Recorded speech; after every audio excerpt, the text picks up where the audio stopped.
ഒരാളുടെ കലയല്ല. അയാൾ മനസ്സിൽ കാണുന്നതാണ് സിനിമ. പക്ഷേ കൂടെ നിൽക്കാൻ ഈ പറഞ്ഞ പോലെ ഒരു ടീം ഇല്ലെങ്കിൽ സിനിമ ഉണ്ടാവില്ല. എപ്പോഴും ഈ പടത്തിൻ്റെ സ്റ്റാർട്ടിങ് മുതൽ, ഈ പടത്തിന് കഥ ഉണ്ടായത് മുതൽ പടം റിലീസാവണ വരെ ഒരുപാട് പേരുമായിട്ട് ഇതിനെക്കുറിച്ച് നമ്മൾ പറഞ്ഞ് സംസാരിച്ച് ഒരു ടീം വർക്ക് കൊണ്ട് ഉണ്ടായതാണ് ഈ പടത്തിൻ്റെ സ്റ്റോറിയും സ്ക്രിപ്റ്റും മേക്കിങ്ങും എല്ലാം. അതെ, അപ്പം ഞാൻ ഒറ്റയ്ക്ക് ഉണ്ടാക്കിയ ഒരു സിനിമയല്ല ഇത്. ഒരുപാട് പേരുടെ അധ്വാനമാണ് ഈ സിനിമ ഓം ശാന്തി ഓശാന.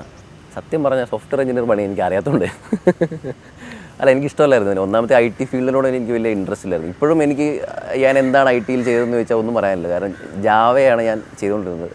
ജാവയുടെ ഒരു കോഡ് എഴുതാൻ പോലും എനിക്കറിയില്ല. ഒന്നാമത്തെ കാര്യം എനിക്ക് ഒട്ടും ഇൻട്രസ്റ്റ് ഇല്ലായിരുന്നു. പിന്നെ ഒരു ലോൺ ഉണ്ടായിരുന്നു. അപ്പോൾ ലോൺ അടയ്ക്കാൻ വേണ്ടി മാത്രമാണ് അവർ ഇൻഫോസിൽ വർക്ക് ചെയ്തത്. ലോൺ അടച്ചു കഴിഞ്ഞതിന് ശേഷം ഞാൻ അവിടെ പോരുകയാണ് ചെയ്തത്. അത് സോഫ്റ്റ്വെയർ ജോലി ഇഷ്ടമില്ലാത്തതുകൊണ്ട് മാത്രമാണ് പോകുന്നത്. എനിക്ക് ഇഷ്ടം ഇത് തന്നെയായിരുന്നു. ഫിലിമായിരുന്നു പണ്ടേ മുതൽ താല്പര്യം. പിന്നെ എല്ലാവരും പോയ വഴിക്ക് ഞാനും പോയി. പിന്നെ കുറച്ച് നേരം ഇങ്ങോട്ട് വന്നു. ഇത്രയേ ഉള്ളൂ. അല്ല, പ്ലാൻ ഉണ്ടായിരുന്നു. എനിക്ക് വ്യക്തമായൊരു പ്ലാൻ ഉണ്ടായിരുന്നു. ഞാൻ 10ാം ക്ലാസ്സിൽ പഠിച്ച സമയത്താണ് എനിക്ക് ശരിക്കും ഒരു ഫിലിം മേക്കർ ആവണമെന്നൊരു ആഗ്രഹം വന്നത്. പക്ഷെ അന്ന് ആ സമയത്തൊക്കെ എന്ന് പറഞ്ഞു കഴിഞ്ഞാൽ ഒരു ഫിലിം ഇൻഡസ്ട്രിയിലോട്ട് കയറി വരാൻ ഭയങ്കര പാടായിരുന്നു. ഇന്ന് കുറച്ചും കൂടി ഈസിയാണ്. എന്നാലും ഇന്നും പാട് തന്നെയാണ്, പക്ഷേ അത്ര പാടല്ല.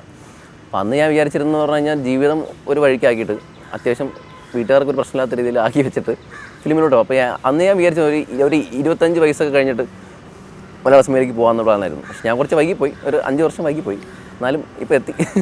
അങ്ങനെ ശരിക്കും അങ്ങനെ തന്നെ വിചാരിച്ചിട്ട് തന്നെ. കാരണം സിനിമ ഇപ്പോൾ ആ സമയത്ത് ഞാൻ അങ്ങനെ എനിക്ക് സിനിമ ചെയ്യണമെന്ന് പോയിരുന്നെങ്കിൽ ചിലപ്പോൾ ഞാൻ വേറെ വഴിക്ക് പോയേനെ. കാരണം ഇപ്പോൾ വീട്ടുകാരായാലും ഇപ്പോൾ ഞാൻ ഒരു അത്യാവശ്യം കൊള്ളാവുന്ന രീതിയിൽ പഠിച്ച് പാസ്സായി ഒരു ജോലിയൊക്കെ വാങ്ങിച്ചാൽ വീട്ടുകാർക്കും ഓക്കെ, ഇവൻ എന്തൊക്കെയാണ് എന്ന് തോന്നിയതിന് ശേഷമാണ് ഞാൻ ജോലി രാജിവെച്ച് വീട്ടുകാരോട് പറഞ്ഞത്. അപ്പോൾ അവർക്കും എന്നെ വിശ്വാസം വരുന്നത്. കാരണം ഇവൻ ഇത്രയും കാണിച്ചിട്ട് ഇതിന് മേളിൽ കാണിക്കുമായിരിക്കും.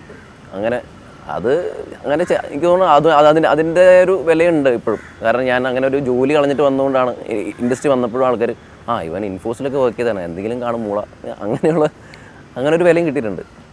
പേടിയൊന്നും ഉണ്ടായിരുന്നില്ല. പിന്നെ ഞാൻ പറഞ്ഞില്ല, ഈ സ്റ്റോറിയിലുള്ള വിശ്വാസം തന്നെയായിരുന്നു മെയിൻ.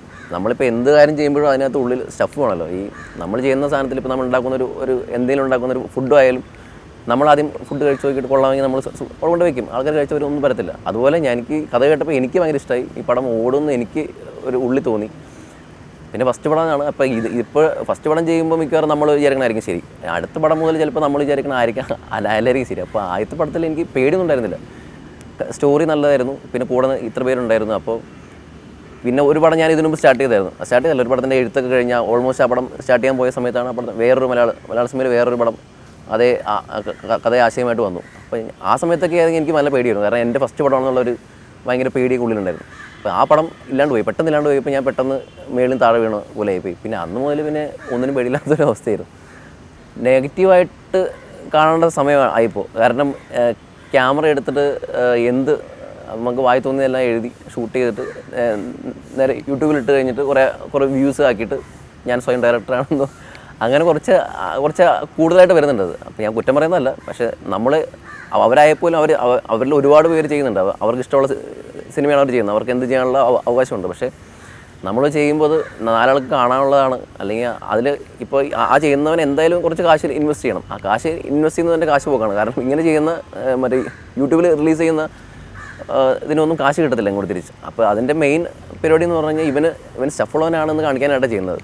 ഈ സ്റ്റഫുള്ളതെന്ന് പറഞ്ഞു കഴിഞ്ഞാൽ മലയാള സിനിമയിലേക്ക് തോന്നുന്നു സ്റ്റഫ് മാത്രം ഉള്ള ഒരു സിനിമ ആയിട്ട് കാര്യമില്ല. അത് ആളുകൾ കൊണ്ട് ഇഷ്ടപ്പെടണം. അല്ലെങ്കിൽ അത് കാശ് ആരാണ് ഇറക്കുന്ന അയാൾക്ക് കാശ് ഇങ്ങോട്ട് കിട്ടണം. അങ്ങനെയുള്ള കാര്യങ്ങളൊക്കെ ഒരുമിച്ച് വന്നാലേ ഇത് ചെയ്യാൻ പറ്റുള്ളൂ. അല്ലെ ആർക്കും എന്തും ചെയ്യാം എന്നുള്ള അവസ്ഥ അത്ര നല്ലതല്ല. ഡെഡിക്കേഷൻ എനിക്ക് തോന്നുന്നു പഴയ കാലമായാലും പുതിയ കാലമായാലും അത് ഉള്ളവർ കുറച്ച് പേര്, ഇല്ലാത്തവർ കുറച്ച് പേര്, അങ്ങനെ എല്ലാ കാലത്തും അങ്ങനെ ഒരു പുതിയ ആളുകൾക്ക് ഡെഡിക്കേഷൻ ഇല്ല, അല്ലെങ്കിൽ പഴയ ആളുകൾക്ക് ഡെഡിക്കേഷൻ ഉള്ളത് അങ്ങനെ എനിക്ക് തോന്നിയിട്ടില്ല. ഇപ്പോൾ പഴയ കാലത്ത് ഉള്ളവർ ഒരുപാട് പേര് അതില്ലാത്തവരുണ്ടായിട്ടുണ്ടാവും. അപ്പോൾ അത് ആർക്കാണോ ഇങ്ങനെയുള്ള ഒരു ആഗ്രഹവും അല്ലെങ്കിൽ അതിനോടുള്ള ഒരു പാഷനുള്ളവരാണ് വലിയ വലിയ ഫിലിം മേക്കേഴ്സ് ആയിട്ടുള്ളൂ. ബാക്കി എല്ലാത്തവരും എല്ലാ കാലത്തും ഉണ്ടായിട്ടുണ്ട്. അവരുടേതായ ഭാഗത്ത് അങ്ങനെ പൊക്കോളും. കാരണം എനിക്ക് തോന്നുന്നു ഇപ്പോൾ വരുന്ന പിള്ളേരിൽ ഭൂരിഭാഗം പേർക്കും എങ്ങനെയെങ്കിലും ഒരു പടത്തിൽ വേഷം ചെയ്യണമെന്നാണ്. അപ്പോൾ അതിന് വേണ്ടിയിട്ടാണ് അവൻ ഒരു ക്യാമറ എടുത്ത് ഇറങ്ങുന്നതും ഷൂട്ട് ചെയ്യുന്നതും എനിക്ക് അഭിനയിക്കാൻ അറിയാം എന്ന് കാണിക്കാൻ വേണ്ടിയിട്ടാണ് ചെയ്യുന്നത്. ശരിക്കും ഒന്നോർത്ത് അത് ഭയങ്കര അവൻ്റെ ഒരു ഉള്ളിലുള്ള ഒരു ആഗ്രഹം കൊണ്ട് ചെയ്യുന്നതാണ്. അതല്ലാതെ അവർ ഫിലിം മേക്കിങ്ങിനോട് പാഷനായിട്ട് ചെയ്യുന്നവർ വളരെ ചുരുക്കമാണെന്ന് എനിക്ക് തോന്നിയിട്ടുള്ളത്. ഞാൻ കണ്ടിട്ടുള്ള കുറേ ഇതിൽ അവർക്ക് എങ്ങനെയെങ്കിലും പടത്തിൽ അഭിനയിക്കണം, അതിനുവേണ്ടി അവർ ചെയ്യുന്ന പരിപാടികളാണത്. അല്ലാതെ ഫിലിം മേക്കിംഗ് എനിക്ക് പഠിക്കണം അല്ലെങ്കിൽ ഞാൻ ഫിലിം മേക്കർ ആവണം എന്ന് ആഗ്രഹിച്ച് ചെയ്യുന്ന വളരെ കുറച്ച് പേരെ ഞാൻ കണ്ടിട്ടുള്ളൂ. ഞാൻ ഇത്രേ വിചാരിച്ചുള്ളൂ, എൻ്റെ ആദ്യത്തെ സിനിമയാകുമ്പോൾ എൻ്റെ ആദ്യ സിനിമ കാണാൻ വേണ്ടി എൻ്റെ അമ്മയും അപ്പനും പെങ്ങളും ചേട്ടനും എല്ലാവരും വരും സിനിമ കാണാൻ.